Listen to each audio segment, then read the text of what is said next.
ہدایت ہے. دنیاوی حکومت میں بھی یہی نظام چلے گا, کوئی اور نظام نہیں چلے گا. وہ کیسے چلے گا؟ اللہ سبحانہ و تعالیٰ کی ذات گرامی میں ولایت منحصر ہے, مگر اللہ سبحانہ و تعالیٰ تو نازل ہوا نہیں کہیں کی بادشاہت سنبھالنے کے لیے. کہیں کی بھی بادشاہت سنبھالنے کے لیے. اور اس نے اپنے نبیوں کو بھی جو بھیجا تو جابر بنا کے نہیں, ڈکٹیٹر بنا کے نہیں, مسلط نہیں کیا. دیکھیے ابتدائی تقریر میں جو میں نے کہا تھا, خدا نے کوئی بھی بات کی تو اپنے علم کا حوالہ دیا, قدرت کا حوالہ نہیں دیا. وہ رب ہے نا, وہ چاہتا ہے انسانوں کی ایسی تربیت ہو کہ وہ نظام حق کو قبول کر کے اسے نافذ کریں. نظام حق کو قبول کر کے نافذ کریں, نہ یہ کہ ان پر نافذ کیا جائے. اس لیے نبی آئے, امام آئے, اور وہ تربیت ذہنوں کی کرتے رہے. نمرود خدائیت کا دعویٰ کرتا رہا, ابراہیم ذہن کی تربیت کرتے رہے. فرعون خدائی کا دعویٰ کرتا رہا, موسیٰ ذہن کی تربیت کرتے رہے. بادشاہ مصر خدائی کا دعویٰ کرتا رہا, یوسف ذہن کی تربیت کرتے رہے.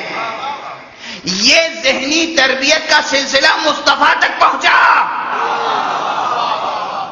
سرکار رسالت مآب نے ذہنوں کی تربیت کی اور اس کے بعد مرکز ولایت کی طرف ہدایت فرمائی.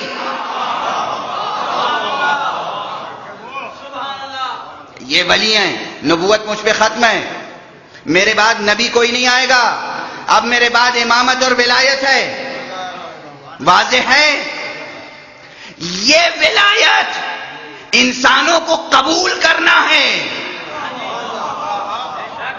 ولی کو آ کر اپنی ولایت نافذ نہیں کرنی ہے. جیسے نبوت کو قبول کرنا ہے, نبوت نافذ نہیں کرنی ہے.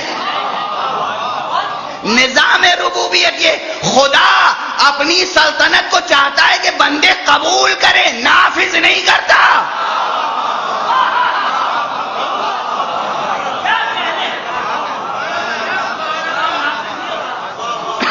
خدا آج چاہے کہ سارے بندے اس کا سجدہ گزار ہو جائیں, تو ممکن ہے کہ کوئی سجدہ گزار نہ رہے؟ ممکن ہے. جس طرح آسمان سے قطرے ٹپکتے ہیں بارش کے, ہر شخص وقت پر سجدہ ریز ہو جائے گا. جیسے ایٹم میں الیکٹران گردش کر رہا ہے, ویسے ہر انسان 24 گھنٹے میں معین کام کرتا رہے گا. ادھر سورج غروب ہوا, سر جھک جائے گا سجدے کے لیے. سورج طلوع ہونے سے پہلے فجر نمودار ہوئی, سر جھک جائے گا سجدے میں. نماز پڑھے گا انسان, رمضان المبارک میں روزہ رکھے گا, ہر کام ہوتا رہے گا. لیکن پروردگار نظام جبر کے تحت نہیں چاہتا کہ اس کی بندگی ہو. اختیار سے چاہتا ہے بندگی ہو, محبت سے چاہتا ہے بندگی ہو, مودت سے چاہتا ہے بندگی ہو. جب اس نے اپنی حکومت جبر سے قائم نہیں کی, خدا نے اپنی الوہیت جبر سے نہیں منوائی, تو یہ کیسے سمجھا جا سکتا ہے کہ علی ولی خدا ہو کر اپنی خلافت جبر سے منوائے؟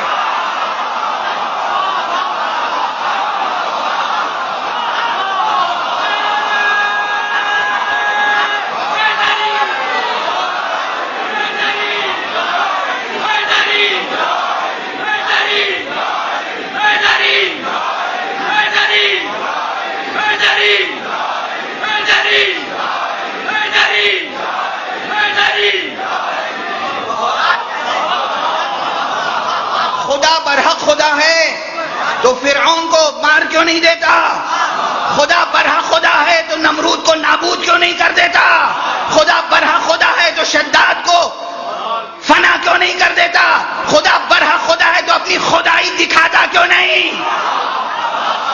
جب خدا کے ہاں یہ سوال نہیں ہے تو جانشین خدا کے ہاں سوال نہیں ہو سکتا کہ علی مستحق خلافت تھے تو تلوار کیوں نہیں اٹھائی؟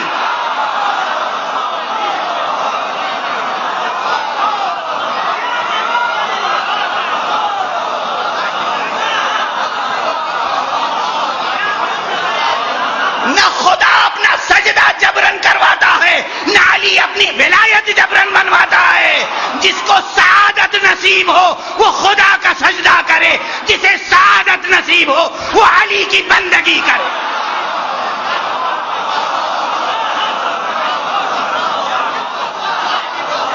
یہ تو سعادتوں کی بات ہے، یہ قسمتوں کی بات ہے، یہ طبیعتوں کی بات ہے، یہ دل کی پاکیزگی کی بات ہے،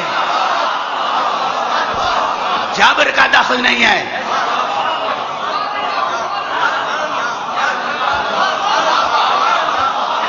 یہ نظام ولایت ہے، نظام ولایت جبرن نافذ نہیں کیا جاتا، ذہنوں کی تربیت کی جاتی ہے کہ وہ نظام ولایت کو قبول کریں۔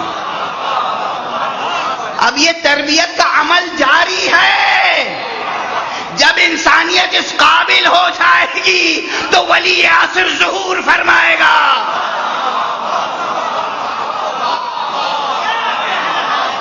آئے گا ولی، آئے گا ولی، مگر ہمیں آپ کو اپنی طبیعتوں کو اس کی ولایت قبول کرنے کے لیے آمادہ کرنا ہے۔